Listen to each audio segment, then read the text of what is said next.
Claro. Ya, como dice Héctor, la idea es continuar un poco con lo que alcanzamos a ver ayer. No todo pueden, está un poquito chiquitito ahí, pero la idea de la clase de hoy día es ya asumiendo que tenemos un lenguaje común mínimo de probabilidades para poder conversar, y le voy a mostrar sobre algún otro tipo de modelos, y en particular me interesa avanzar a ver dos tipos de modelos particulares. El primero es sobre los modelos estocásticos de poblaciones e interacción, que conecta bastante con lo que hablaron en la mañana de modelos de algoritmo, competitividad. Entonces, es una forma de cómo ahora la vemos desde una perspectiva matemática, es un problema donde tenemos la interacción entre los individuos.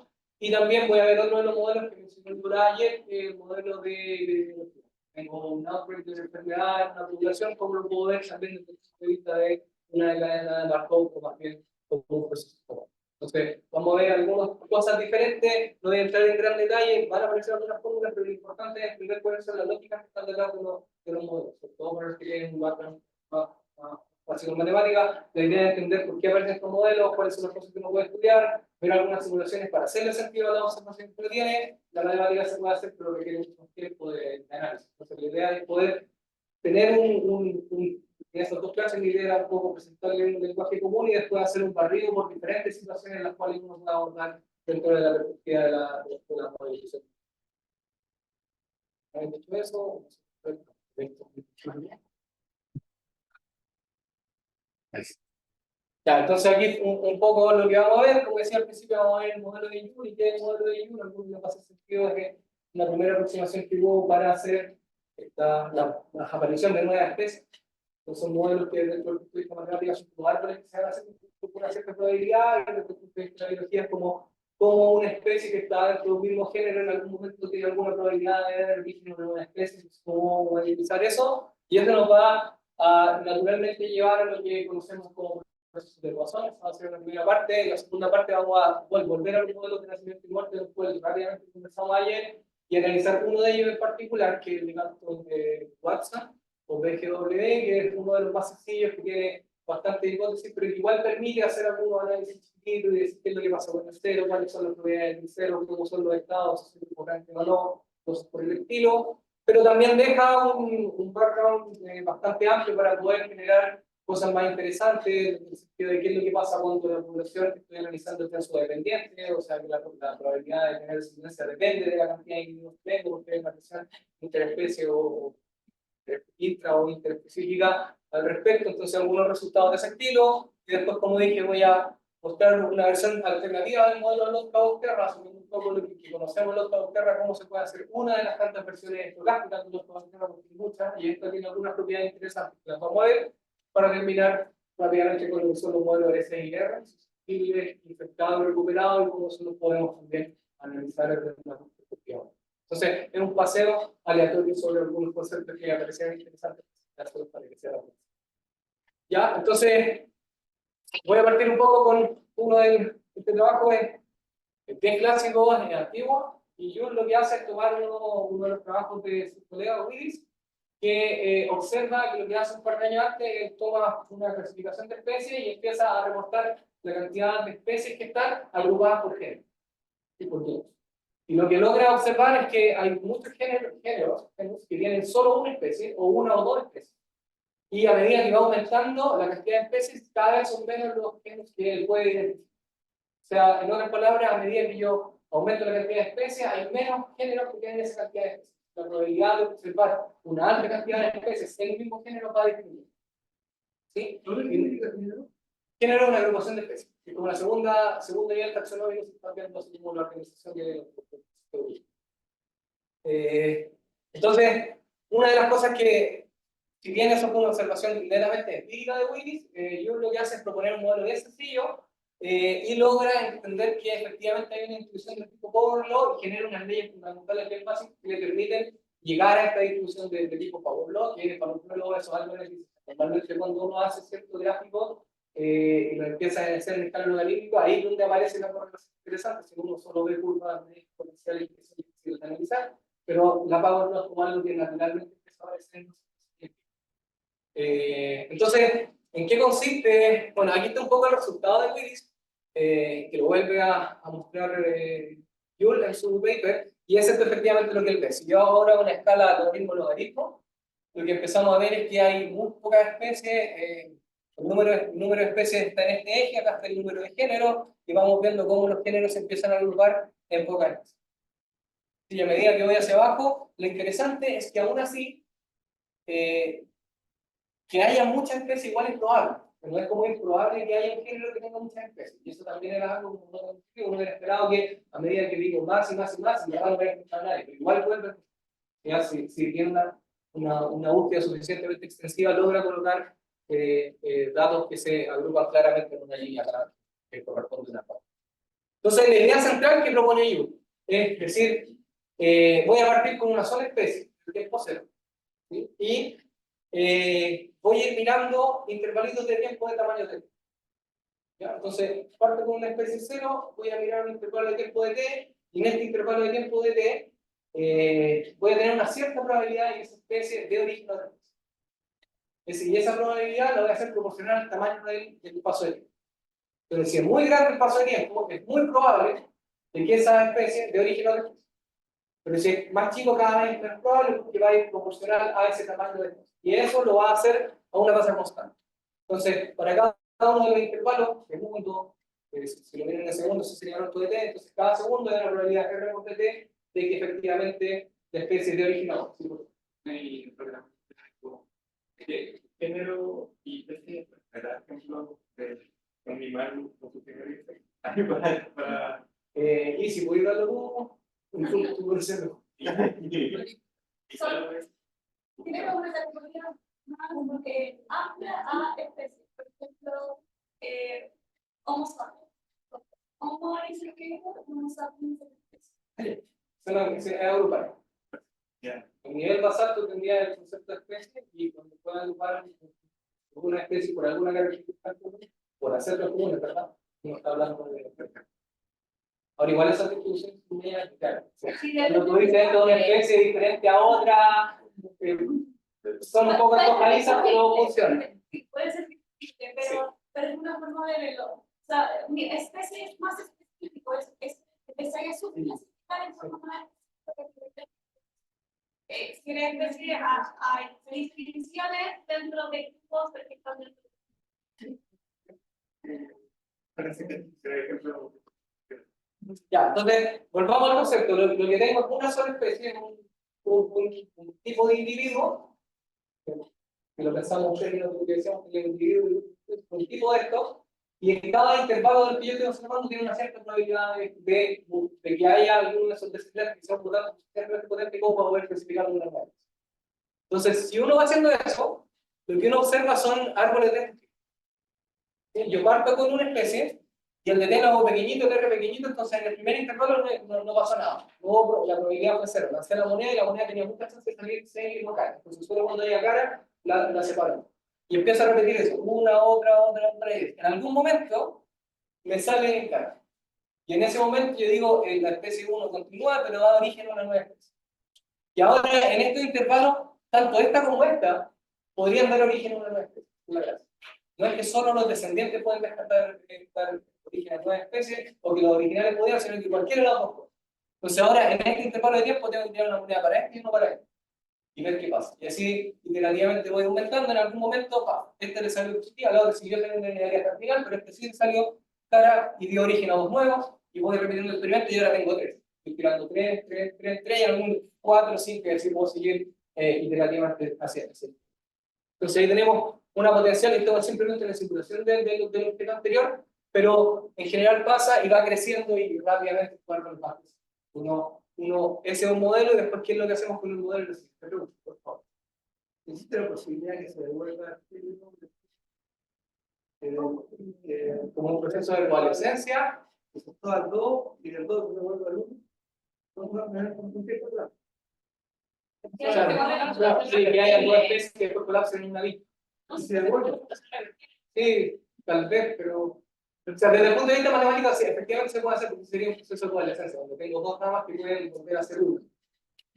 Ahora, desde el punto de vista de la biología, evolutivo. Efectivamente, o sea, yo cuando dos especies que se hicieron, es difícil que vuelvan a que el pool genético Bueno, porque cuando efectivamente uno piensa que hay dos especies, cuando ya se separan a nivel de especies, porque en términos reproductivos no se pueden volver a dar. Es saber una barrera de la reproducción.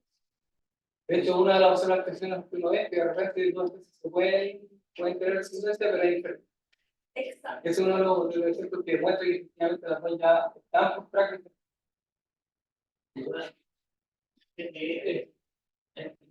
Sí, tú después. La moneda en este caso es naif. En este caso, ustedes ven la misma, podrían ser. No es que abajo ya sea más probable que esta vida No, sé. pasó. Le pasó acá, pues simplemente una de los lanzamientos sueltos, pero otro lanzamiento puede haber tenido toda la computación arriba, eso. Es exactamente la misma, en este modelo que simplificado es exactamente la misma probabilidad R por T. Y la simulación es sencilla, lo que uno hace es lanza una variable uniforme entre su número y tienes R por T, entonces si te cae el numerito más chiquito que R por T, sí pasó algo, si no cayó. Computacionalmente bastante eficiente, podemos hablar. ¿No? Te digo que hay una posibilidad de que la especie no pueda definir matemáticamente.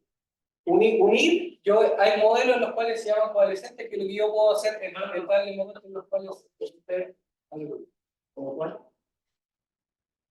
No, dentro del punto de vista del modelo, lo que yo podría hacer es decir, que cuando yo parte, que vamos a ver otra forma de ver esto, que es decir, en el momento cero yo digo cuándo va a tener una bifurcación, pero yo también podría construir un modelo en el cual le doy un tiempo de bifurcación y un tiempo de unión, y ahí te aparecería otro árbol completamente diferente, pero es otro modelo, otro contexto, ahí estaríamos hablando de proceso de ayuno evolutivo, sería proceso de branching y coalescencia. De hecho, yo voy a hablar de eso. Voy a hablar más de la coalescencia. ¿Cómo? Winter's come. ¿Sí? ¿Ah? Esto es lo que dice que Aquí es especies y aquí es tiempo, y estoy viendo solo un ejemplo. ¿Ya? Entonces, una forma alternativa de escribir este modelo, que yo creo que igual ayuda para entender qué es lo que está pasando y también conecta bastante bien con lo que vieron con Nicolás ayer, es pensar la probabilidad PNT, que es la probabilidad de que haya n especies en el tiempo T. Entonces, ahora esta es otra variable, que lo que estoy haciendo no es ver los caminos, sino que es la probabilidad de que en un tiempo cualquiera yo observe 3 especies, la probabilidad de que en un tiempo cualquiera yo observe 2 especies, la probabilidad de que en un tiempo cualquiera observe 5. ¿Sí? Entonces tengo un set, probablemente con el infinito, con unas infinitas especies, donde cada uno va a tener una diferente probabilidad de ser observada en algún. Estoy cambiando la perspectiva de mirar. Entonces, para poder construir lo que pasa en T donde estoy parado, más un pequeño intervalo de tiempo, lo que llamaría PNT más delta T, yo tengo que considerar los siguientes dos casos. ¿Sí? Si en el tiempo T tengo n menos 1 especies, ¿sí? Entonces yo en el tiempo siguiente podría tener n especies siempre y cuando una de las posibles n menos 1 especies tenga alguna mutación. ¿Sí? Y en ese caso tengo n menos 1, entonces tengo r de t por cada una de ellas, y tengo n menos 1 en total, entonces como son de algunas funciones independientes, aparece esta cantidad acá. N-1 moneditas. N-1 moneditas, cada uno independiente, entonces estoy sumando la probabilidad de que alguna de ellas de origen va a ser N-1 por R por T. Entonces, eso me está diciendo cómo paso desde N-1 a N. ¿Sí? Y la otra, si tengo N especies, también podría una de ellas mutar. Entonces podría dejar el estado. Entonces, si estoy mirando el estado N, yo podría o llegar al N en el siguiente tiempo o salir del N. Entonces puede tener un término que me hace de fuente, que me hace incorporar información, y otro que me hace salir del estado en el cual estoy. Miremos esto, que yo creo que es la forma más sencilla de interpretarlo. Aquí yo tengo la probabilidad de tener una especie en el tiempo T más delta T. Y piénsenlo, según este modelo, si yo tuviera 2 o más especies, no puedo volver a tener una especie. Sí, porque solo las leyes del modelo que estoy construyendo solo les permiten mutar y dar origen a más especies. Entonces, la única forma de yo quedarme y de que en el tiempo T más delta T tenga una especie que al menos haya estado parada en esa cantidad de, ¿cierto? Y lo siguiente es que esa especie que tenía se quede donde mismo. Entonces, la probabilidad de tener esta cantidad va a ser la probabilidad de haber estado parado en el tiempo T con una especie y que no dé origen a nadie. Ahora, dijimos que la probabilidad de dar origen era R por DT. Entonces, la probabilidad de no dar origen sería 1 menos esa cantidad. ¿Se acuerdan el esquema del complemento de un conjunto? Entonces, esta probabilidad sería 1 menos R por DT. Y aquí aparece un cálculo que a nosotros nos gusta mucho, que sería un cálculo muy clásico para un curso de diferencial básico. Pero yo lo que tengo en verdad es P1 de T más de T va a ser igual a, si multiplico, voy a tener P1 de T menos R P1 de T, ¿cierto? Simplemente multipliqué estas dos cantidades que están acá. S por el 1, S por el menos R por DT, ¿sí? Y ahora yo voy a pasar el P1 hacia acá.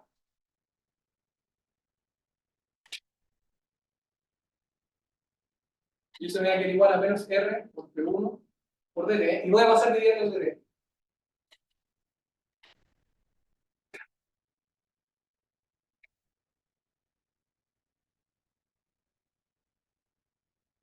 Y esto normalmente nosotros lo llamamos derivada, por lo que le pusieron el puntito de la clase de Es una posibilidad. No, no, ahí no estoy haciendo.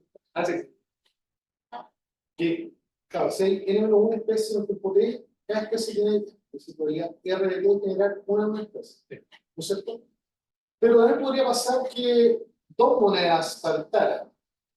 Ah, entonces, claro, lo que pasa es que esa parte, aparte de que saquen dos, esa parte. Ah, claro. Sí, no, a eso es lo que me refiero que el DT, sí. ¿Ok? O sea, El DT digamos es que el DT. ¿cierto? O sea, la probabilidad de que tenga dos moneditas que den cara con probabilidad de orden de t al cuadrado. Exacto. Ya, si eso es cosa en el límite. Es despreciable. O sea, claro, lo que está diciendo es por qué aparece esto en el texto. Claro, Porque considerando el DT tiende a cero y es para decir que el intervalo de tiempo en el cual estoy mirando es tan pequeño que no pueden ocurrir dos mutaciones en ese tiempo. exacto. O sea, que solo voy a observar una porque al menos porque es demasiado pequeño. Si hubiera dos, todo un DT más chico. Entonces estoy despreciando cualquier efecto cuadrático de la probabilidad. Sí, y eso sí le da origen a esto. Si no hay una corrección cuadrática del cuadro. Ahora, esto es lo que llamamos probabilidad, o sea, derivada, perdón. La derivada, ayer la anotaron con un puntito. Tengo por un punto, va a ser igual a menos R por P1, y esa es exactamente la ecuación exponencial que trabaja. Entonces, la primera probabilidad, o sea, la probabilidad de tener una especie, lo que estoy viendo es que decrece exponencialmente a tasa R en el tiempo. Y también le dice para dos especies. Como yo en un tiempo T más delta T voy a tener dos especies, es decir, tenía una especie en el tiempo T y en el siguiente esa especie mutó, por lo tanto pasé de probabilidad 1 a probabilidad 2, de tener de 1 a 2. Y la otra es haber estado parado en 2 y haberme quedado en 2. Son las únicas dos posibilidades, ¿cierto? Y hago exactamente el mismo análisis. El tema es que este va a tener la probabilidad de saltar, sabemos que R por DT, eso fue lo que asumimos por supuesto. Y quedarme en 2 significa que cada una de ellas tiene. Entonces por eso presento R. Y no me sirve que una se haya quedado en 2 porque la otra podría haber estado. Entonces, para poder asegurarme de que me queden 2, tiene que haber una corrección de tamaño 2. Que ninguno de los dos. ¿Sí? Y si reescribo este término, también llevo una ecuación diferencial bastante sencilla, entre comillas, de ser analizada, pero es la misma idea. Lo que voy a pasar ahora es pasar el P2 restando, de dividir por el DT, se van a acomodar las cosas bien y no aparece. Tenemos que ir la solución de la. Y la gracia es exactamente esa. Como P1 lo puedo resolver, P2 lo puedo resolver porque ahora es un dato de la causa. Hay sistemas como el último que les voy a mostrar que eso no es el caso. Que todas están entremezcladas con todas y ahí donde computacionalmente no se necesita.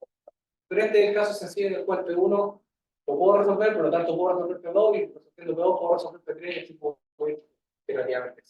Analizando que fue un poco lo que hice. Entonces, este es el sistema general de ecuaciones y es un sistema de ecuaciones que efectivamente es iterativo. Resuelvo 1, resuelvo la 2, la 3, la 4, la cantidad de especies que yo quiero observar. Tengo las soluciones explícitas incluso, y aquí no voy a entrar en detalle, tengo que hacer buscar las sumatorias, pero la gracia es que efectivamente uno llegue a este mismo crecimiento de la probabilidad de observar en especies en el mismo tiempo. Entonces, coincide exactamente con la noción original y por eso este modelo fue interesante, por eso siguió las observaciones que ya estaba teniendo de manera empírica, uno los podía explicar con estas leyes básicas y generales del sistema. Un poco son de los triángulos, estamos haciendo demostraciones de simplificar absolutamente todo el problema, pero uno le permite entender unas observaciones generales que son como los mecanismos intrínsecos que están pasando en el sistema biológico. ¿Ya? Y el concepto que es ese, sí, en verdad, tirar monedas a KDT.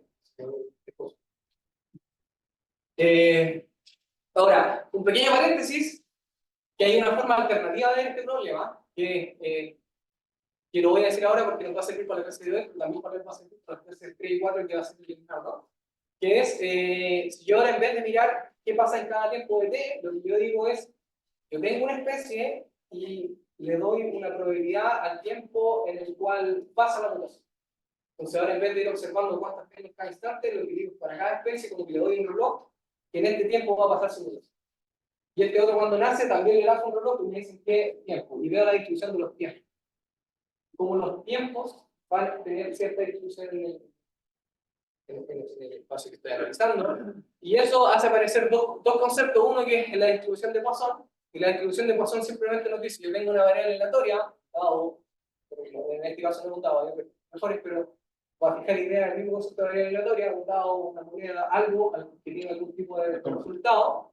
En este caso es cantidad de cosas que suceden y éxito. Estoy mirando, pero no voy a entrar en más en detalle. Y lo que voy a decir es que voy a darme la probabilidad de que ese experimento valga acá. ¿Cuál es la probabilidad que el experimento me dé 1? ¿Cuál es la probabilidad que el experimento me dé 2? ¿Cuál es la probabilidad que el experimento me dé 3? ¿Cierto? Y lo que voy a hacer es que va a ir escalando con K con respecto a esta cantidad.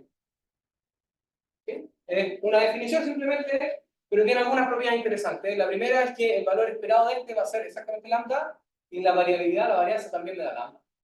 Y la más importante, yo creo, es que si yo sumo una cantidad finita de variables Poisson independientes, o sea, que no afectan una a la otra y la sumo, la distribución de la suma también sigue siendo Poisson sumando los parámetros. Entonces, analizar una suma como analizar una de ellas o analizar los tiempos máximos, el tiempo mínimo, que permite hacer análisis donde desacoplo estos eventos. Y una vez que lo tiene la distribución de Poisson, aparece el concepto de proceso de Poisson, y el proceso de Poisson ahora es algo que esté indexado en el ejecutivo. ¿Sí? Entonces voy a tener un proceso de conteo, cuenta cuántas cosas están pasando en un NT que me va a dar un valor para cualquier tiempo. En este caso sería la cantidad de branches que tengo en cada uno de los tiempos que estoy mirando. Piénsenlo así. Si tengo ese gráfico original, sería como cada tiempo me paro y veo cuántas cosas pasaron, cuántas bifurcaciones tuvieron en el pasado. ¿Sí? Y lo que voy a pedir es que en el origen parta de 0, o sea que originalmente no ha llegado a nadie, que los incrementos, o sea, si yo miro dos intervalos disjuntos, lo que pasa es que cada uno de esos intervalos son independientes entre sí. O sea, si yo miro este intervalo con este intervalo, no hay dependencia de uno con el otro. Lo que pasa, la cantidad de eventos que llegan en este no depende de la cantidad de eventos que llegan en el otro, que es la llegada de personas a una fila. Cuando llegaron entre la primera hora, no debería afectar que llegan a la segunda hora, cuando no hay una oferta en la tienda, porque precisamente puedo llegar al principio, pero esa es otra cosa. Y lo siguiente, el número de llegadas en cualquier intervalo tiene una distribución de Poisson de tamaño lambda h. Pues igual estoy insertando un poco esta noción del R por T. De alguna forma estoy intencionando que esto coincida con el proceso. ¿Ya? La ventaja de este tipo de procesos es que tienen la misma propiedad. Sumo varios independientes y siendo un proceso. Teniendo la misma estructura detrás. Entonces, un poco volviendo a esto, lo que estaría haciendo acá es lo que dije. A cada uno de estos objetos, lo que yo lanzo es como cuánto debería pasar, cuál sería la distribución del siguiente tiempo en el cual se están bifurcando y después estoy contando cuántas cosas han pasado acá. El mismo problema, pero dado una perspectiva. ¿Ya? Yo podría calcular la esperada, saber cuál es el número esperado de estos eventos. Se vuelve una lámina un poquito más atrás, antes del monitor. Más atrás, cuando calculaba ahí el P1, justamente el P1, la solución era exponencial. Entonces ahí, P1 es 0, puedes preguntar también cuánto tiempo tengo que esperar a ver la primera mutación. ¿Cómo se distribuye? Y eso es exponencial. De hecho, es genial que si uno después agarra, si uno esto durante mucho tiempo y empiezo a apropiar los tiempos en los cuales pasa uno otro, me queda exactamente. El mágico es ser incorrectamente. Entonces, ese era el primer modelo como una introducción a este tipo de movilización donde aparece la Matrix Equation y aparecen los procesos. Ahora, fíjense, son saltos en el espacio, pero el tiempo fue continuo. Porque la diferencia versus lo que hicimos ayer fue que el tiempo iba saltando, o sea, la marcha aleatoria era en este intervalo de tiempo me moví para allá, en este intervalo de tiempo me moví para allá, entonces pasé de fotogramas a un zootropo o un video, donde ya mi cerebro hace creer que las cosas van pasando continuamente como un foto de su ¿Sí? Esto uno, estoy pensando así como... Sí, dale, sí, vaya. Esto uno podría conectarlo, por ejemplo, a procesos de cambio climático en donde uno dice ya sabes que con aumento de la temperatura las tasas de mutaciones se están acelerando y por lo tanto uno podría como modificar la forma en la que se están ocurriendo estas mutaciones. Este lambda, si te das cuenta, es como la tasa a la cual pasan las cosas que están pasando, el promedio en el cual, de los tiempos de llegada. Yo podría hacer depender este lambda de una variable externa, por el clima, y decir que a medida que se me va calentando el planeta, estas tasas van modificadas. Y ahí obtengo un proceso de ecuación no homogéneo porque depende del tiempo en el cual estoy parado. Entonces, sí yo puedo orientar este proceso por algo externo, por una fuerza externa que haga que mi tasa de que las cosas pasen varíe. Por ejemplo, y hacer exactamente lo que tú dices, que la probabilidad de obtener mutaciones es más grande o más chica dependiendo de la temperatura. Si tengo el gráfico de la temperatura, es que lambda va a ir variando. Y también lo podría hacer depender del mismo proceso. Pensemos en migraciones, si tengo un parche, los individuos van a intentar migrar de acá siempre y cuando estén descontentos de estar acá. Yo podría hacer que la tasa de migraciones dependa de cuán poblado está el parche. Entonces, si un parche está absolutamente poblado, van a empezar a salir más rápido, y por lo tanto la tasa de dos salidas va a ser más chica que en un descampado donde todos tienen la cantidad de alimentos para poder subsistir. Se puede hacerlo de eso dependiente también, y eso no pasa. Más como que. ¿Qué no podría ser como que una vez que se divide la rama y aparecen dos especies, poner algún constraint para que las dos especies sobrevivan? Como que esta mutación es deletérea, es desfavorable, entonces sigue dividiendo, esta no. Sí, se relaciona con los procesos de nacimiento un poco. Uno podría decir también, de hecho, una de las formas alternativas de mirar esto, y que se relaciona muy bien con la ecuación logística, es decir, yo voy a tirarle dos relojes. En cada una vez que hacen el proceso de branching, un reloj que va a ser cuánto tiempo se demora, en qué tiempo se dividiría, y otro reloj en qué tiempo moriría. Entonces ahí empezarían a desaparecer algunas veces. Y incluso esos procesos, si tú haces que tu tasa de crecimiento sea proporcional con el tamaño de la población, pero la de muerte sea cuadrática con el tamaño de la población, probablemente va a llegar a algo que se estabilice. A medida que crezca la población va a ser más probable morir, pero si hay muriendo, de nuevo tú eso hace que sea más largo de vida, entonces va a empezar un poco creativo, nosotros vamos a usar en el mundo. Sí. Solamente quería decir bueno, pero ese micro tiene mucha más información que el proceso de conteo está mencionando. O sea, lo que está solamente contando el número de líneas. Una estructura gráfica, digamos, para poder llevar el control de esto, para que sea marcoiano. El proceso es otro, no es el proceso. O sea, yo no puedo recuperar ese árbol, por ejemplo, solamente. Pero la verdad, Solo contando, Solo contando. O sea, siento yo los proyectos, un número, donde tengo 1, 1, 1, 1, 2, 2, 2, 2, 3, 3, 3, 4, 4, 4, 4, 5, 5, 5, 5, hay diferentes árboles que van a salir. entonces, entender que la estructura del proceso está solamente estando, pero lo que está detrás es una información posible. Exacto. Es una buena observación. Entonces, ya entendimos que no solo las cosas pasan como ayer, donde teníamos un paseo aleatorio donde el individuo saltaba entre los espacios, sino que también podría ser en el tiempo y evidentemente también podría ser en el espacio, que es un poco lo que hace el cuadro, que se puede compensar un poco más. Pero también se entiende que estos procesos pueden ir retroalimentándose. O sea, esto es una observación netamente empírica que da origen a una teoría matemática. Ejemplo al revés, no hay tantos que la teoría matemática de origen a una observación empírica, pero los hay. Hoy día no traje ninguno, pero podríamos hacer uno.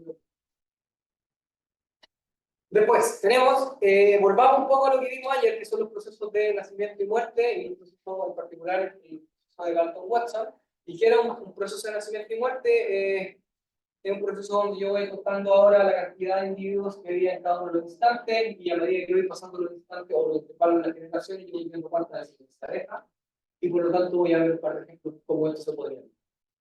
Ya, entonces, supongamos que en un instante n la población tiene un tamaño i. Entonces, para la siguiente generación, cada uno de los individuos puede dejar una cantidad aleatoria de descendientes. Y lo que me voy a dar un poco es cuál es la probabilidad de que tenga un descendiente de X, no tenga descendiente de X, tres descendientes de X, tres descendientes, y eso va a ser como el juego que voy a estar haciendo. Ya, nacimiento y muerte, también podría decir, claro, que si no deja descendiente, básicamente el individuo podría ser. Eso va a dejar su linaje o su descendencia para posteridad. ¿Ya? Entonces, alguna hipótesis para poder construir un modelo sencillo y llevar todas las concepciones de las cuales hablábamos ayer. En este caso, vamos a suponer que la ley de la variable número de descendientes, o sea, la probabilidad de tener 1, 2, 3, 0, no depende ni de la generación que estamos observando, ni del individuo particular que estoy mirando. Eso es una hipótesis para poder escribir el modelo, pero evidentemente ustedes podrían incorporar ese tipo de información y agregarla para tener una cantidad más compleja de probabilidades, pero eso generaría que cada una de las leyes que coloque acá va a tener 1, 2, 3, 7 subíndices y eso va a ser lo más complejo de entender una aproximación. Así que voy a pedirles que supongamos esto, un poco estoy en la neutralidad máxima. Todos son iguales, probablemente si no hay ningún tipo de diferencia, ninguno tiene más, es más probable acá hijos que otros. ¿Ya? La ley variable,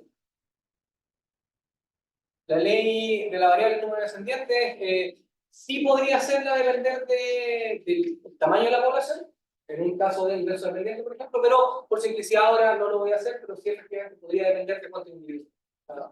Y lo cual se relaciona con este modelo exponencial versus el modelo logístico, que efectivamente la tasa de nacimiento va a ir dependiendo de cuántos individuos tengo y va a ir colapsando una capacidad de carga. También no se hablaba, pero también no me han dicho antes, pero hay otro modelo que es el modelo del efecto Ali.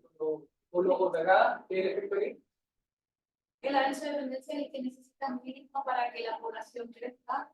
Va creciendo la población, pero esta tasa de crecimiento no se acelera si es que no pasa a ser puntual de tamaño poblacional para que se Y ese tal vez es un modelo igual súper realista, porque está asumiendo que necesita una cantidad mínima de individuos para que puedan construir comunidades.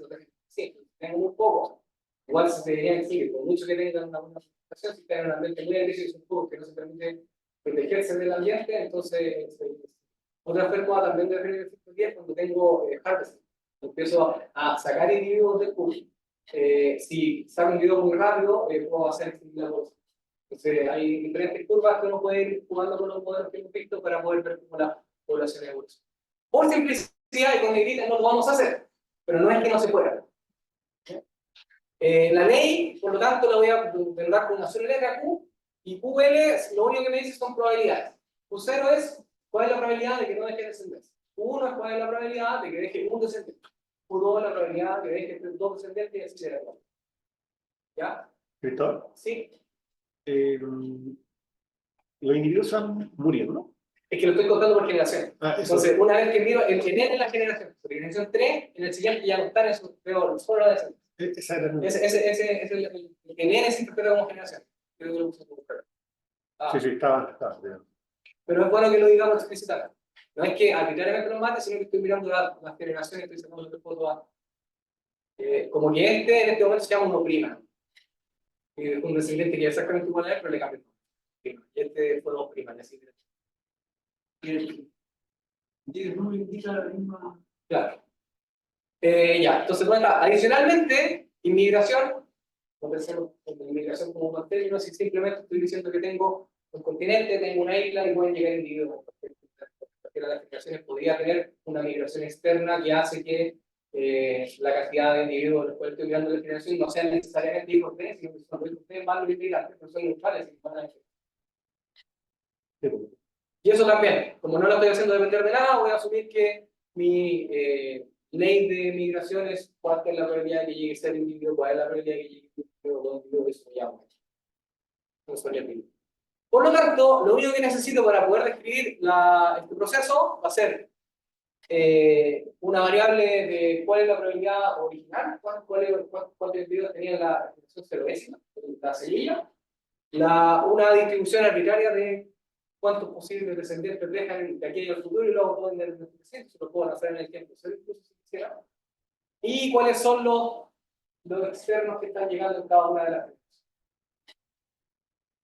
Y eso, la idea es hacerlo súper independiente para poder construir este modelo. Si no, las probabilidades van a ser mucho más calculadas, ¿cierto? Entonces tengo estos tres objetos y por lo tanto la cantidad de individuos en un tiempo cualquiera va a ser sumar los individuos, los descendientes, hasta cuántos tenían la generación anterior, cuántos hijos en total hay, más la cantidad de gente que llegó en esa generación. Y es súper fácil interpretar esta cosa. ¿Eso mide género? No, ahora estoy en otro problema, estoy viendo cuántos individuos tengo en una isla en un tiempo. Ahora estoy asumiendo que todos son de la misma especie, que son, no los puedo distinguir. Tal vez puedo poner un tag, pero son iguales. Ya, y esto es súper interpretable, si bien aquí hay un sigma raro, siempre se nos olvidó contra las materias de libros, de algún N, pero aquí da lo mismo porque el computador hemos planeado, entonces le decimos computador cuando vale esa suma y el computador lo hace cuando se así que es todo maravilloso y es sencillo, y lo otro es claramente una cadena de marcos, porque si yo sé cuántos individuos tengo en tiempo N, puedo efectivamente decir cuántos llegaron en el. Así que solo no necesito los inmigrantes. No. Basta conocer el XN. Está pensando que ese es un proyecto, porque la XN1 depende explícitamente de XN, de una aleatoriedad nueva, independiente de todo. Pero sí necesito saber cuántos tengo. Claro, dependiendo de dónde estoy, más otra aleatoriedad, otros dados, otras monedas. Es como que, y de hecho, la construcción yo básicamente lo que hago es pararme en el tiempo N y tirar mi nuevo dado de nueva moneda. Pero tengo, puedo tirarlo todo al principio para dedicar tiempo, o puedo cada uno de los intervalos decir, ahora tiro los dados, uno para cada uno de los individuos, tiro la moneda, para los inmigrantes, sumo eso y ese una cantidad, en el siguiente hago exactamente lo mismo y así me va creciendo probablemente en este caso 20%, a menos que las probabilidades tengan algunas propiedades. Tengan ciertas concesiones, ciertas hipótesis sobre la ley Q, voy a tener diferentes efectos en el largo. ¿Ya? La probabilidad de transición, como dije, es relativamente sencilla, pero es combinatorial. Porque lo que necesito para pasar de individuos a J individuos, necesito todas las posibles combinaciones de descendientes con inmigrantes que me sumen la cantidad J. Entonces, esta suma puede ser compleja porque combinatorialmente tengo que hacer todos los for, if, son for aliados para poder encontrar ese número. Me puedo ahorrar uno de ellos. Sería como que el R lo puedo hacer J menos todos los anteriores, pero los otros son muchos individuos. Pero eso se escribe como la convolución. Pero se puede escribir como una convolución de cosas, y acá simplemente lo que hago es la probabilidad de que el primero haya tenido K1, el segundo haya tenido K2, el tercero haya tenido K3, como todos son independientes, dijimos la probabilidad de que todas las cosas pasen si son independientes de la multiplicación de las probabilidades. Entonces la probabilidad de que el primero haya tenido K1, el segundo K2, el ilésimo KI más R inmigrante va a ser la multiplicación de todas las cosas. Eso es todo lo que me está diciendo este lugar. La puedo calcular. ¿Ya? Algunas cosas de notación, si QI o N dependen de I, entonces claramente voy a hablar de una dinámica de eso dependiente. O sea, la probabilidad de que lleguen inmigrantes o de tener hijos va a depender de cuántos individuos tiene la población. Por tanto, las probabilidades varían a medida que la población varía. Y ahí tengo esa denso de emergencia que es natural en el sistema biológico. Y si no hay inmigración, basta decir que N0, acuérdense, N0 es que llegan 0 individuos, pasa con probabilidad 1. Y con eso no estoy sumando nunca nada, porque eso solo puede pasar cuando tengo 0. El R desaparece de esto no es que llegue 1, sino que la probabilidad de que llegue 0 es 1. ¿Ya? ¿Alguien tiene una pregunta? ¿Es un sonido solo repetitivo? El modelo lo puede interpretar como quieras. Pero puede ser partícula en una urna, puede ser molécula de gas en un espacio. En los modelos, la gracia de los modelos es que son como una narrativa y tú le das la interpretación que quieres. Y el mismo modelo de repente funciona para dos cosas que son completamente diferentes, pero si tú las entiendes y le puedes dar un correlato correcto, sí. Y por eso también se habla de que la matemática al final son un lenguaje. Son el lenguaje. Las puedes ver como un lenguaje en el cual los modelos lo están interpretando desde un punto de vista. O al revés, la matemática que interpreta en función de un modelo que te interesa.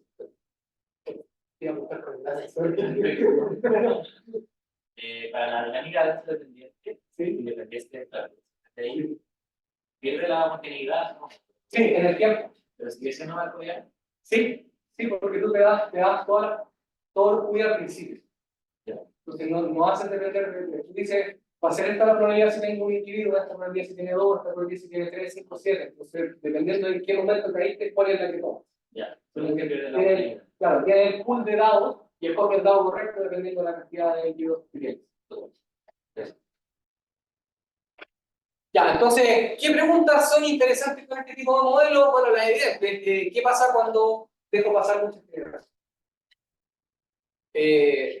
Más importante, ¿existe alguna posibilidad de que esta cantidad de individuos en algún momento toque cero?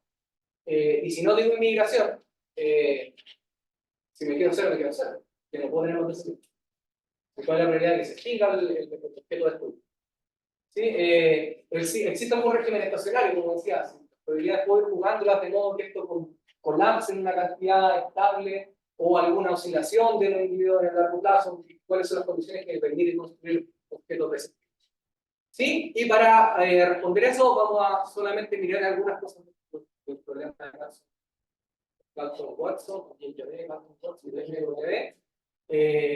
que por razones históricas son varios los autores que han mirado en un proceso de decantamiento. El IS lo que hace es un poco lo mismo que estábamos mirando antes, y lo único es que no tiene inmigración. No es exactamente el modelo de antes y le quita la inmigración. Ya no puede venir, cerrar el sistema. Ya la isla no tiene ningún tipo de conexión cercana al continente. Estoy en la isla de Pascua y soy de la Pascua. Toda la isla de Pascua. ¿Sí? Entonces, en este caso, mi variable simplemente es la cantidad de individuos que tengo en el tiempo siguiente, va a ser la suma de la cantidad de descendientes que me dejan en el pasado. Y todas ellas son independientes. Un ejemplo de aplicación, y ahí se lo pueden revisar, aquí el tengo una macromolécula de ADN, y aquí un mismo virus, son el ADN y la replicación del ADN. Entonces, consiste en una cadena de N nucleótidos, voy a asumir que el largo de la cadena está dado, lo cambia. Y en un paso de tiempo, la cadena entera toma dos decisiones. Una es duplicarse y la otra es destruirse, como decaer.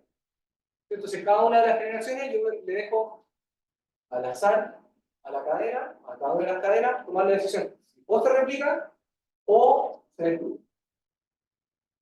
¿Por qué se podría destruir? No sé, estoy bombardeando con rayos Cósmicos. Entonces la composición del ADN pierde calidad, después yo no puedo reconocer radiación, cosas que puedan hacer algún efecto en la... Pero no puede ser que tú tomas una decisión O también... la reputación que hay errores. Es que ese es el segundo paso.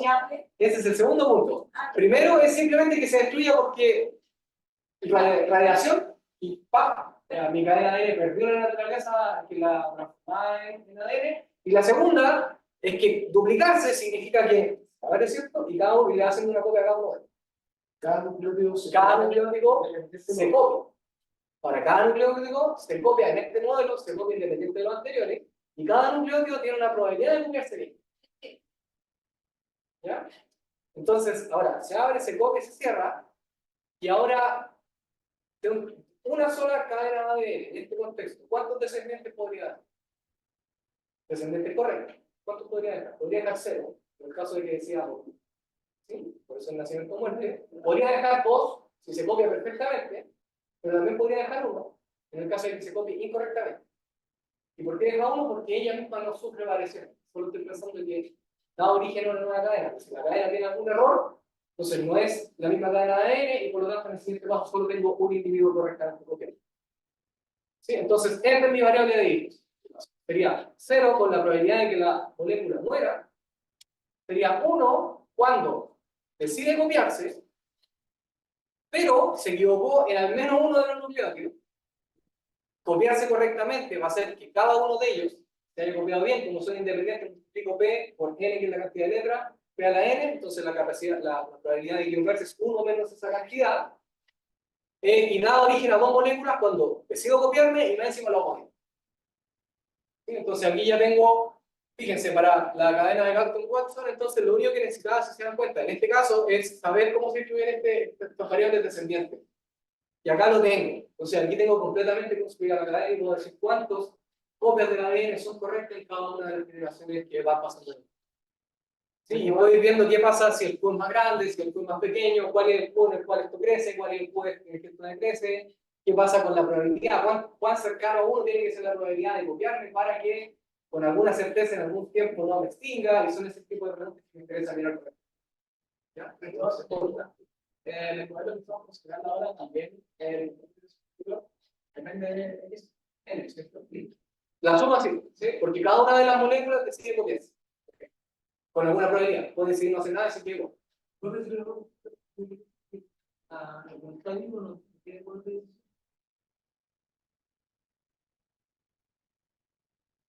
El virus se copia y no está vivo.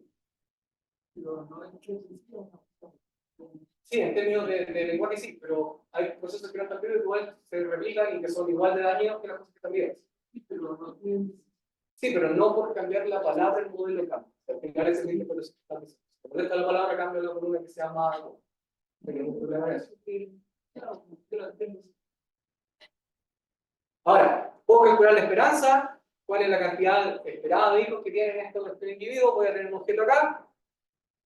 Fácil, o sea, 0 por la probabilidad de ese 0, 1 por la probabilidad de eso, más 2 por la probabilidad de eso, más 0 por la otra probabilidad, sumo esto y me da un numerito, entonces puedo ir jugando este tipo de cosas, puedo simularlo dependiendo de la pregunta que me interesa.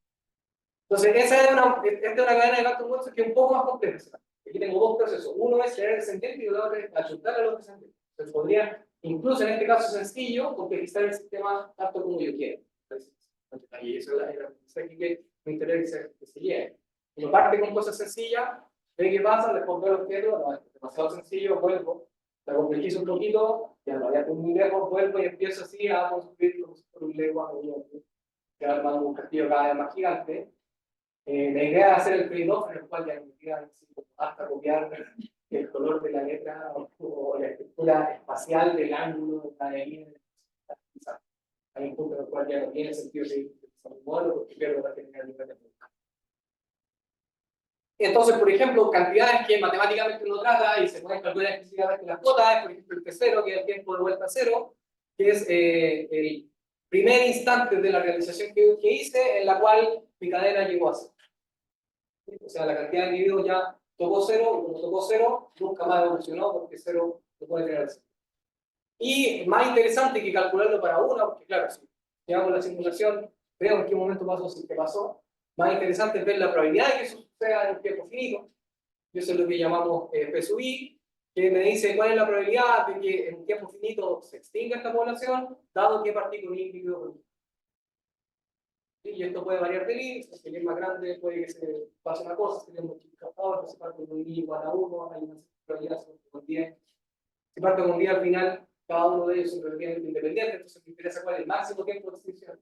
Que todos los otros, si todos otros se extinguieron, pero uno sigue teniendo descendiente, ese proceso completo sigue teniendo descendiente. Se tiene que mirar el máximo de los que hay.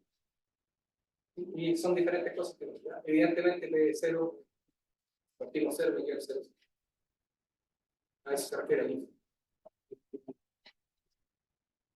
Una particularidad, no voy a entrar en gran detalle, pero una particularidad de este proceso en particular es que yo partir con 1 o partir con I, como tengo demasiada independencia, es básicamente lo mismo. En el sentido de que partir con I es partir con I veces 1 de 1. Entonces, esa es la propiedad que nos llama propiedad de ramificación. O sea, cuando tengo P sub I, o sea, a partir de I individuos, yo puedo de alguna forma analizar I veces partir con 1 y las propiedades probabilísticas que encuentro son equivalentes. Las ecuaciones que puedo hacer son equivalentes. Es un poco la gracia de que son procesos sin memoria. Entonces, si vuelvo a algo de este estilo, es como partir de ese es lo mismo que partir con dos de estos y estadísticamente hablando los resultados equivalentes, todos uniformes e independientes.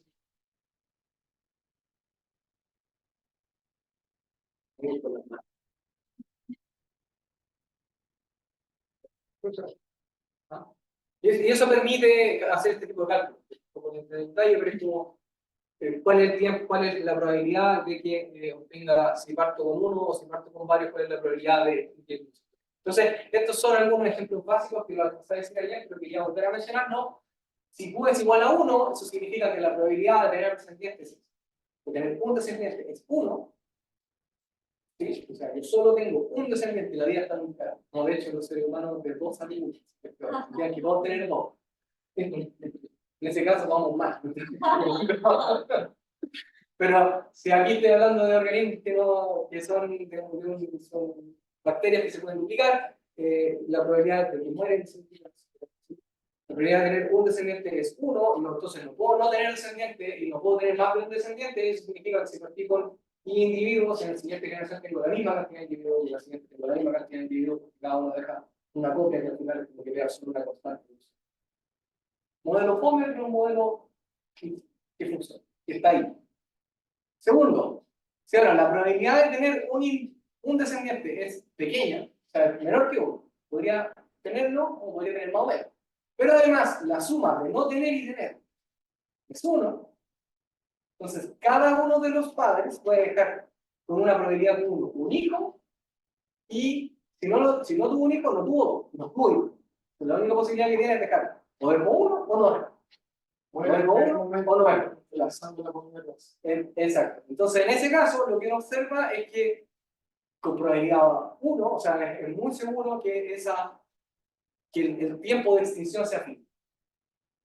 Porque es lo que está pasando. O sea, si de 10, cada uno tiene una moneda, por probable que 0,9, 0,99, todos tuvieron algún hijo, oye, que uno haya tenido mala suerte y ese no dejó de existir. Y si partí con 10, en algún tiempo tengo uno. Por muy probable que sea, porque no es improbable, eso es lo que estoy diciendo. No tener existencia es positivo. Entonces, por chico que sea, espero suficiente tiempo todo para darle al final a todos los 6. No tuvieron mala suerte en la cuenta y en el largo plazo. Lo que uno ve rápidamente más fácilmente es decir que la siguiente generación tiene a lo más la misma cantidad de individuos, pero es probable que tenga menos individuos. Estoy teniendo cada vez un decrecimiento de la población positivo, decrecimiento estricto en algún momento. Y si quería decir algo. Pero cuando dices que Sí. esta expresión del tiempo de extinción es finito, porque tiende a la extinción. Es lo mismo. En el caso de las simulaciones que toca ese. Ya.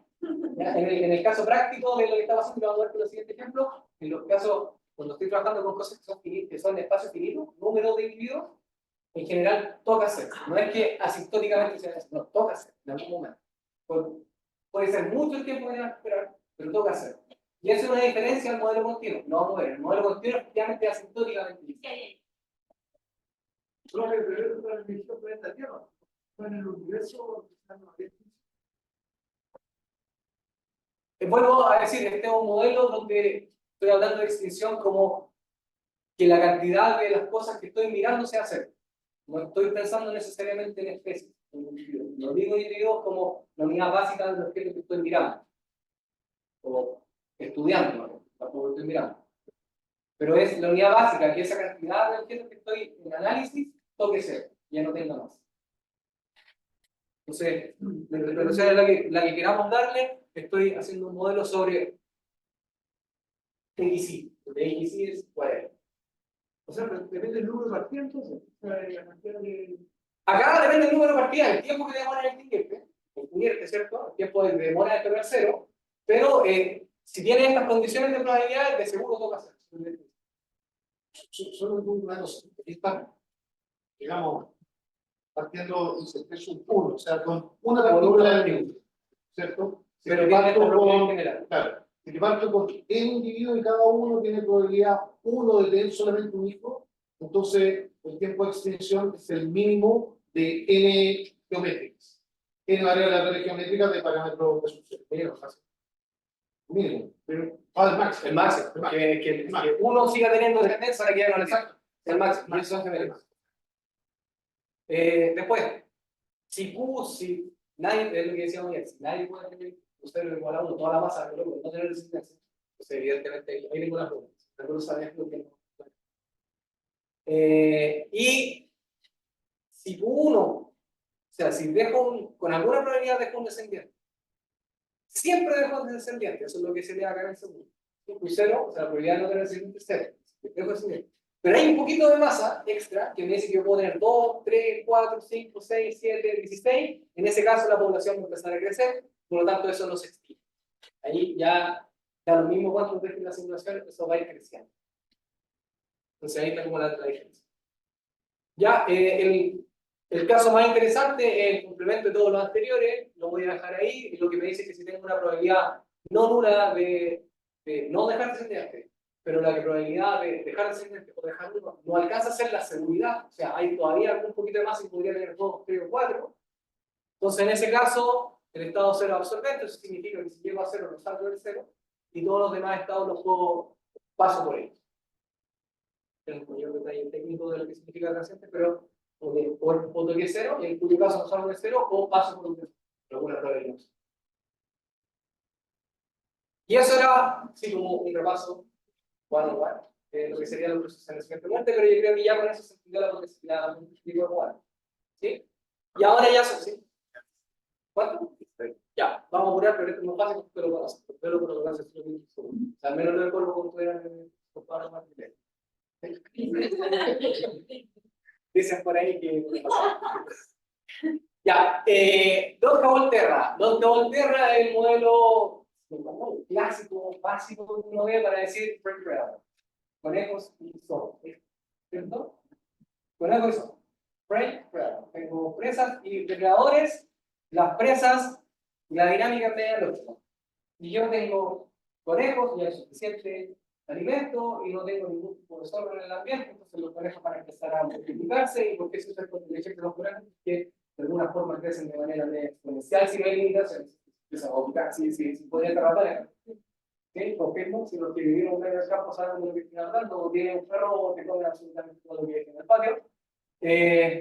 Y lo que pasa es que en el sistema estable, entre comillas, hay alguien que se hace cargo de esa sobrepoblación, porque si no, se diría la vida. ¿Sí? Entonces, en ese caso aparece un predador. ¿Y qué es lo que pasa? Cuando hay pocos individuos presas, los depredadores no tienen de dónde sacar energía, entonces probablemente van a ser pocos. Y si son pocos, no son capaces de controlar el crecimiento de estas presas. Entonces, las presas van a empezar a multiplicarse.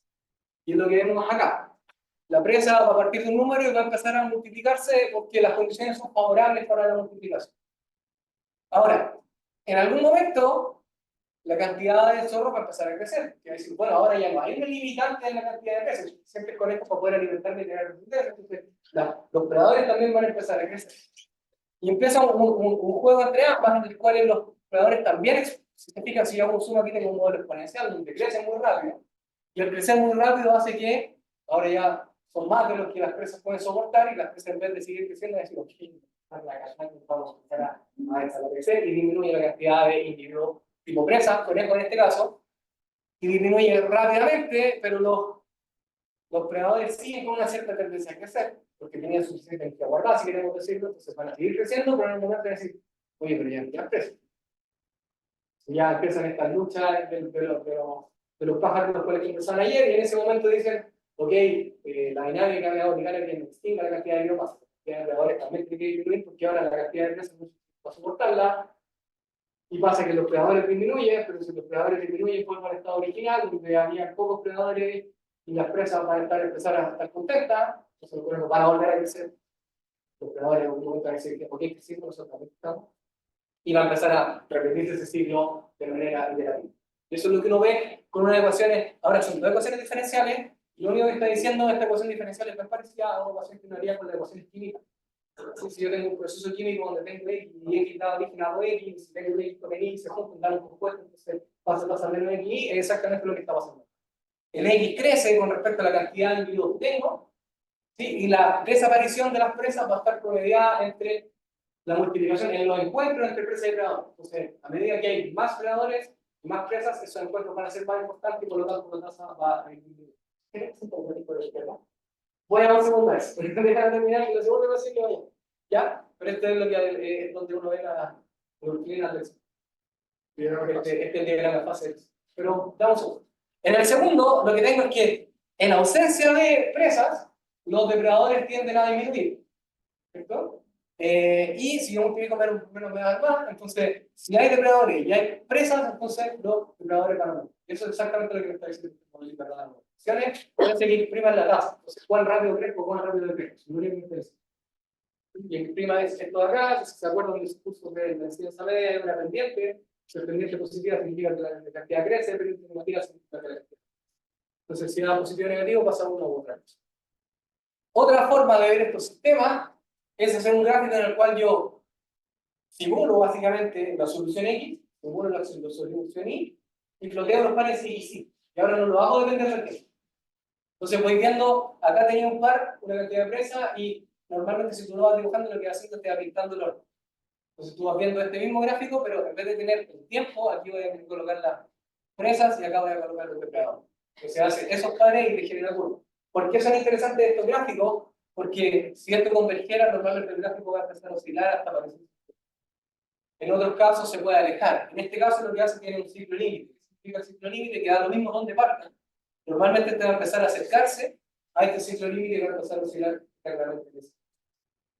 Entonces hay una forma diferente de resolver esta ecuación cuando tengo dos es para poder hacer un análisis dependiendo de en el centro, acá, está la solución de 0, 0. Que es tremendamente estable. O sea, si yo parto con un punto acá, esto se queda constante, pero en cualquier otro punto se aleja o hacia afuera o hacia adentro. Pero es un comportamiento de tipo simple. Y eso después aparece en la teoría de interpretaciones que te permite saber cuándo un ciclo límite pierde la estabilidad y se transforma en un sumidero o en una fuente o pasa cosas. O sea, lo que estoy diciendo, tú también puedes hacer el análisis de cómo estos sistemas se comportan en función de variables que parámetros. De repente tienen ciclos de producción, de repente colapsan en un punto y vamos a empezar a actuar con consistencia, diferentes tipos de relaciones. Cambiando los signos y los valores de esto, puedo jugar con diferentes tipos de relaciones. Sí, solo para complementar que es el punto de vista más ecológico, es que este tipo de análisis de identificación, que aquí está el operador 13 nomás, termina siendo para nosotros súper interesante, porque así como fuimos hablando la mañana de que existen diferentes tipos de interacciones, porque de repente empiezas a pensar en sistemas más complejos, empiezas a incorporar complejidad a tu modelo, porque quieres tratar de entender qué tan complejo es ese sistema en cuanto al comportamiento que tiene y empiezas a evaluar estos análisis de identificación para ver eso, si son puntos de equilibrio que son estables, son inestables, o cuando empiezan a aparecer estos ciclos límites y empieza a hablar respecto a la ecología propia. Muy de la mano de lo que hicieron ayer con un hijo, donde decían, si este parámetro es tanto, entonces te va acá, si este parámetro es tanto, entonces te crece, aquí tú lo puedes hacer con 2n, la cantidad de individuos que estén seleccionados, siempre cuando pueden buscar. Hasta el RT lo puedo imaginar, el recuerdo es difícil. Ya, no voy a ir en más detalle, pero el sistema este que es para 2 individuos, uno lo puede escribir para la cantidad arbitraria de individuos, para n. Lo único que necesita es una matriz que me diga cada vez que se encuentran, ¿sí? 2 individuos del tipo A y del tipo J, ¿cuál es el tipo de relación que tienen entre ellos? O sea, con qué intensidad tienen algún efecto, ese sería la J, y el signo es si este efecto es positivo, negativo o el nulo. El encontrarse en ese efecto sería algo neutral, es 0. En caso de que tengan un efecto positivo en ambos, entonces la IJ y el AJI van a ser positivos, y si uno es positivo y el otro negativo, significa que uno se ve beneficiado del encuentro y el otro se ve perjudicado por eso. Entonces este gráfico de los diferentes tipos de interacciones lo puedo agrupar simplemente con un conjunto de parámetros ahí, ¿verdad? Y, como dijeron muy bien creo que en la mañana, las tasas de crecimiento intrínseco de la población dependen de la población. Las puedo hacer depender de los componentes, que es todo igual. El conejo va a crecer, por ejemplo, más rápido que el zorro, porque es más chiquitito, entonces se alcanza la labor más rápido que el pan.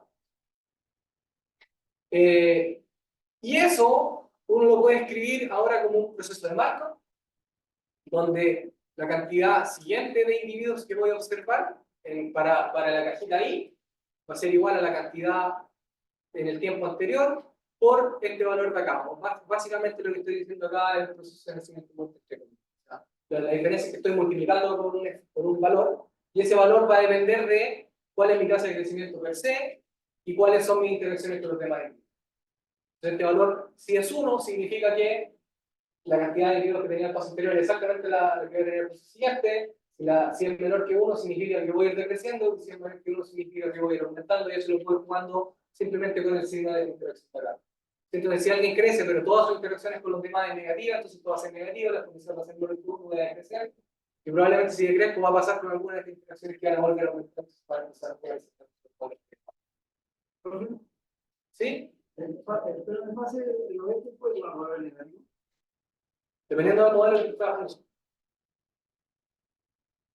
Ya. Este modelo, este modelo determinista, uno lo puede aleatorizar ahora utilizando estos conceptos de variables de peso. Entonces, y ahora puedo hacer un modelo que va a ser de tipo Poisson de Volterra, en el cual voy a hacer un escalamiento de las variables para tener el hábitat, para poder saber cuál es la probabilidad de lo que va a pasar, y la densidad de cada una de las especies va a ser el tamaño del cubo, porque es el hábitat. Y lo que voy a hacer es, para el próximo paso de la generación, cada individuo lo voy a reemplazar por un número de individuos, siguiendo una variable de Poisson, por esa variable de Poisson me da la probabilidad de tener 1, 2, 3, 4, 5, y el parámetro de la variable de Poisson va a ser este de acá. Entonces ahora sí tengo efectivamente un proceso de nacimiento y muerte como el anterior, donde la probabilidad de este es más complejo, pero se puede escribir. Y este sí, este es sorprendente, porque depende de cuánto tenía en el paso anterior.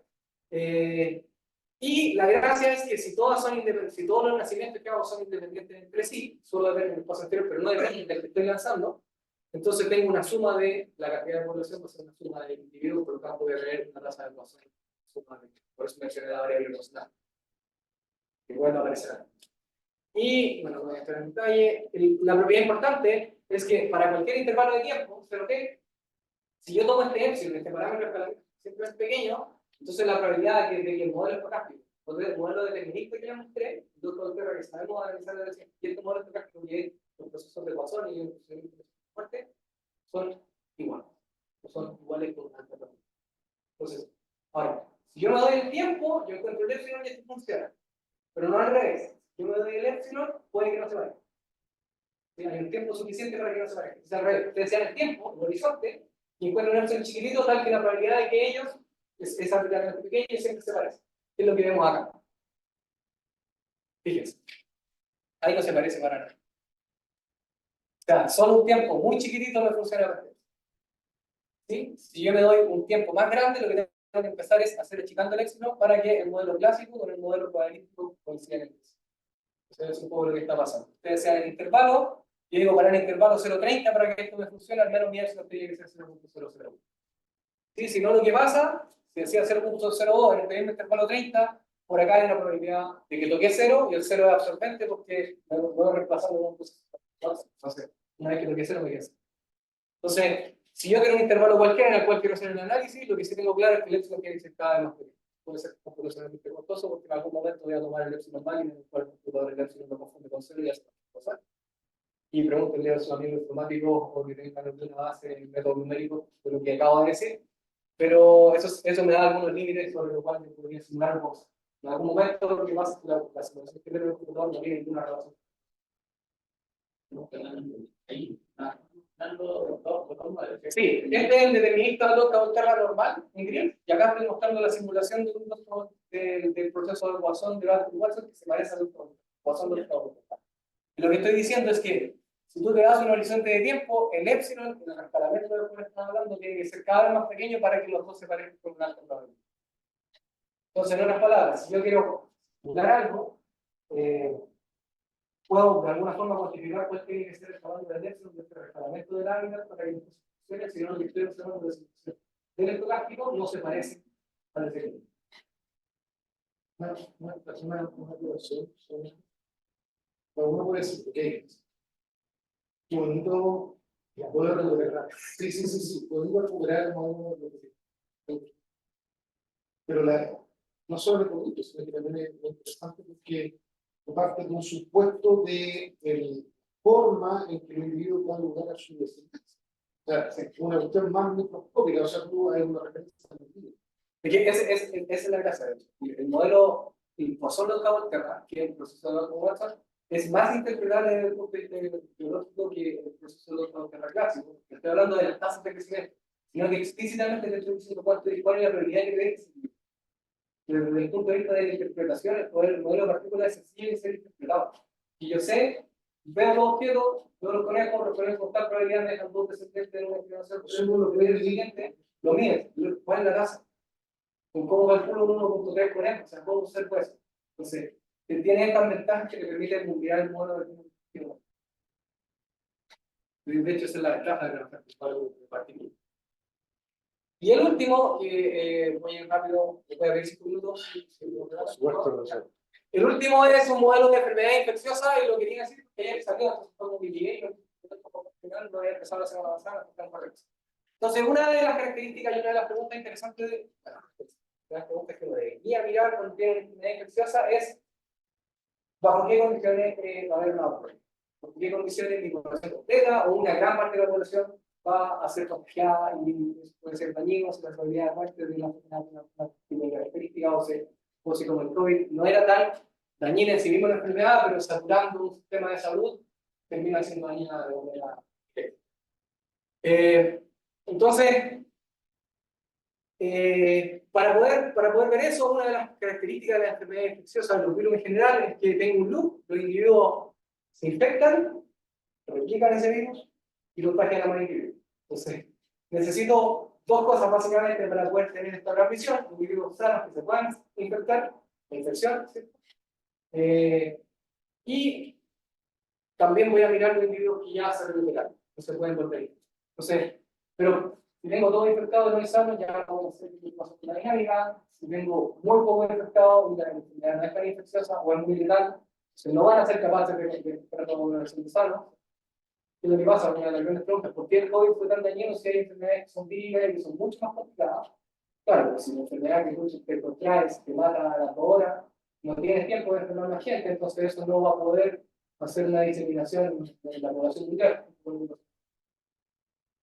¿Ya? ¿Cómo se ven estos modelos? Se llaman modelos de compartimento, y uno lo que hace es tomar una población cualquiera y la separa en 3 grupos, 3, 4, 5, dependiendo del modelo del punto, 3, 2 de hecho es el más básico, PCI, 3, IR, como trabaja, donde voy a tener los susceptibles, que son todos aquellos que pueden contraer la enfermedad, y no la han contraído, los infectados, que son los que la tienen, y asumo que el periodo de incubación es pequeño, entonces a medida que la tienen, inmediatamente la transfieren, y los removidos, que son los que ya se sanaron y por lo tanto generan antígenos que se pueden volver a contagiar, o los que fallecen, que tampoco pueden volver a contagiar, y después de una cierta hora tampoco son contagiados.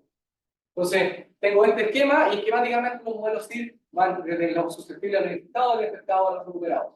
Evidentemente, si tuviera un periodo de incubación, yo podría agregar un periodo de incubación aquí donde están los asintomáticos, e incluso en términos de enfermedades como el COVID, yo podría volver a encontrar el variante, entonces podría hacer una reacción de los recuperados a los susceptibles después de cierto tiempo, e incluso podría colocar los vacunados como una nueva tipo de perfil de la población por tipos de ellos. Entonces, ¿qué vamos a asumir? La ganancia de la clase infecciosa sucede a ritmo proporcional al número de infecciosos susceptibles. Conejo y sol. La tasa a la cual aumenta la cantidad de infectados va a ser el encuentro entre infectados y susceptibles. Exactamente la misma cantidad. La población susceptible, entonces, si hay una tasa a la cual me contagio, la susceptible disminuye esa misma tasa. Se los bien entendido. Si uno lo pasa en una cajita, es como que en una rectella y la otra sube. Después, la tasa de eliminación de infecciosos, o sea, la tasa que se van recuperando, es 1 partido por A. O sea, es A, con A una constante, 1 partido por A, entonces es como el tiempo que se demora la enfermedad de estar aquí. Incluso uno lo puede estimar. Si sé que la enfermedad va a ser su fase infecciosa en 1 o 2 semanas, entonces 1 partido por 2 semanas va a ser que se va a lograr. El periodo de incubación lo asumo despreciable, y esta es una hipótesis bien potente, que es la hipótesis del bioreactor, que todos están mezclados, entonces la probabilidad de encontrarse en cualquier enlazada es uniforme. En los modelos más realistas uno hace la probabilidad de tránsito, la probabilidad de subirse al bus, la probabilidad de estar encerrado en la salud. Las ecuaciones son de este estilo y son exactamente lo que digo. La tasa a la cual disminuyen los sanos va a ser menos la tasa a la cual aparecen infectados. La tasa a la cual aumentan los infectados va a ser igual a la R, que es una proporción por la tasa de sanos por la tasa de infectados, menos la cantidad proporcional que se va curando. Los que se van curando entran en el tercer compartimento. Por eso se habla de compartimento, porque si sumo todo esto se mantiene constante la población. Me doy las poblaciones iniciales, pregunta: dado estos números, la infección se propaga, si lo hace, ¿cómo se hace con el tiempo? ¿Cuándo empieza a disminuir? ¿Cómo está el estilo? Y las respuestas son bien sencillas. Lo primero es que si uno, en el tiempo inicial, uno conoce la cantidad de sanos, infectados, recuperados, hipótesis fuerte, pero supongamos que la conocemos y podemos contar a toda la gente que va a hacer que no se mueva durante este día, entonces tenemos un número. Yo podría estimar esta cantidad acá, que es el lado derecho de esta ecuación. Y el lado derecho de esta ecuación se ve así. Entonces, si yo factorizo por este numerito, me aparece este número acá. Y aquí yo veo la única forma de que la infección aumente es que la cantidad de susceptibles de partida que tengan menos infectados, si no, se lo vamos a mostrar jamás. Y segundo, que la cantidad de susceptibles haga que esta resta sea positiva. ¿Sí? Y en el caso contrario, tengo una dicotomía. En el caso que tengo contrario, entonces la cantidad de infectados disminuye. Entonces tengo ahí un umbral, que probablemente se mencionó ayer, que es el R0, en el cual a partir de ese umbral la cosa aumenta y el debajo de ese umbral la cosa disminuye. Y es como bien sencillo verlo de esta cosa. El crecimiento el umbral crece. Y la gracia es que si crece al principio, esto significa que en el siguiente tiempo eso fue aún más grande. Por lo tanto, esta tasa es más grande en el siguiente tiempo. Y eso implica que en el siguiente tiempo esto es más grande, si lo veo de manera discreta en el tiempo, entonces eso genera que la cuestión explota rápidamente por esa. O sea, localmente se toma ese punto que Localmente sale. Lo mismo a la inversa, entonces tengo aquí una condición que me permite cuando hay un brote epidémico, y eso recibe el nombre, que es la tasa de reproducción. Y esa cantidad que es. Esa reserva que se hablaba es exactamente la cantidad que uno puede estimar. Si esta reserva es mayor que 1, entonces la cosa hay una infección, si es menor que 1, esto es disminuye. Entonces, ¿tú cuentas igual con la infección? Lo estoy tratando como recuperado.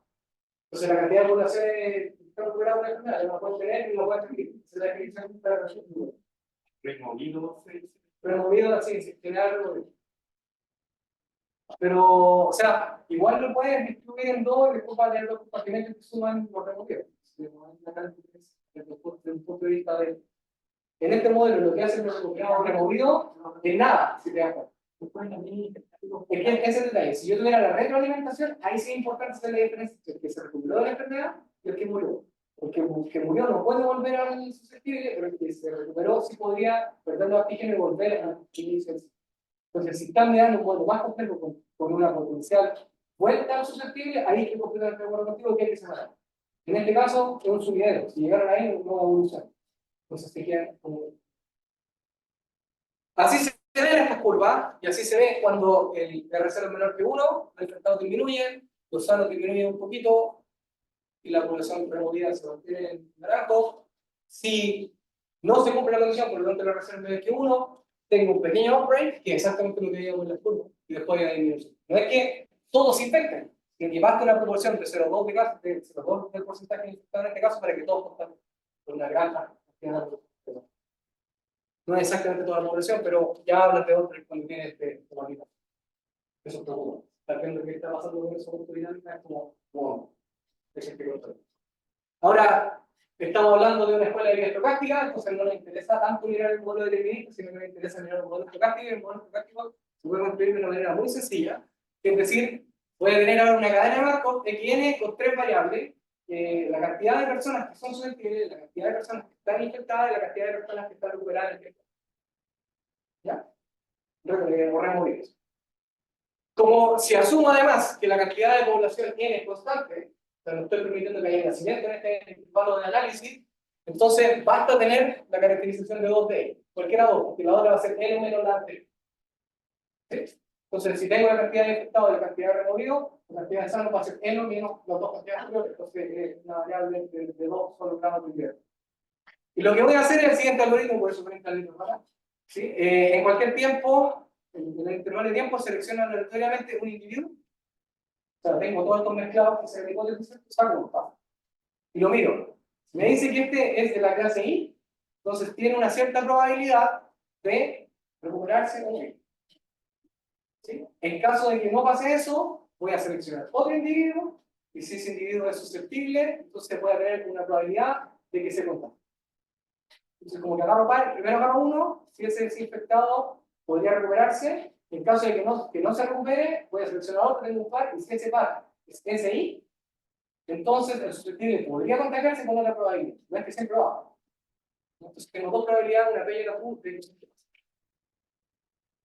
Las transiciones son bien sencillas, uno las puede calcular, y en general son del estilo, la probabilidad de que uno se sane es la probabilidad de que cada uno de ellos se sane por la probabilidad de sanarse, entonces y veces el mismo experimento, y la probabilidad de contagiarse va a ser P por la cantidad de infectados por la cantidad de sanos. Y es uniforme, así que divido por la cantidad total y yo tengo. Si uno lo echa a andar, da esto. Que se parece bastante. Acá tengo para diferentes tamaños de población, tengo 45 individuos en total, acá tengo 450. Y otra de las observaciones que uno ve es que a medida que voy aumentando el número acá, esto se parece cada vez más a una línea suave, ¿cierto? Aquí yo estoy viendo los saltos. Acá como que hay demasiados saltos, porque tengo demasiados individuos, entonces ya no estoy viendo esos saltos. como quedamos sumados, estoy mirando muy lejos. Y la ventaja es que efectivamente con probabilidad uno puede demostrar que hay un escalamiento del tiempo que hace que esto converja. Pero son dos modelos que también uno puede o describir estas probabilidades de contagio o describir un modelo continuo y ya de una forma conversa si el escalamiento del tiempo de la red. Entonces, lo mismo, si soy bueno para modelar interacciones entre individuos, porque son los videos que tengo, no olvida los videos que hacen, y que escribo la ley fundamental de la interacción entre individuos, y después utilizo la magia de la matemática para poder escribir lo que está pasando con la población. Y encuentro cuáles son las condiciones que me tienen que pasar luego. La versión estocástica, hay una otra forma de hacerla, y aquí termino, es que uso la misma probabilidad de del primer modelo que les dije. Y ahora la probabilidad de contagiarse es R por S por I por el DT. Entonces ahora tiro monedita en cada uno de los intervalos y llevo a un sistema también de ecuaciones de. Ahora este sistema es complejo. Que tiene ninguna condición de borde que permita encontrar una solución, sino que está toda emergente. Por ejemplo, no hay que empezar a jugar por toda la ley y es un poco más complejo, se puede, pero no. Pero es la misma idea, o sea, uno escribe las leyes fundamentales de con qué probabilidad pasa algo en cada una de estas moneditas, escribo la regla de esos términos con otros y llego también a una ecuación que se llama ecuación maestra. Eso era, hice un paseo por muchas cosas, espero que algunas de ellas les sirvan, como que prendan alguna folletita para que las puedan aplicar en los diferentes procesos de los cuales trabajan. Y a partir de mañana, del jueves, no, mañana jueves, pues la tarde viene la tarde, sí. El curso continúa Leonardo, donde nos va a presentar cómo ahora puedo hacer nuestras sesiones a los procesos de vida. Muchas gracias.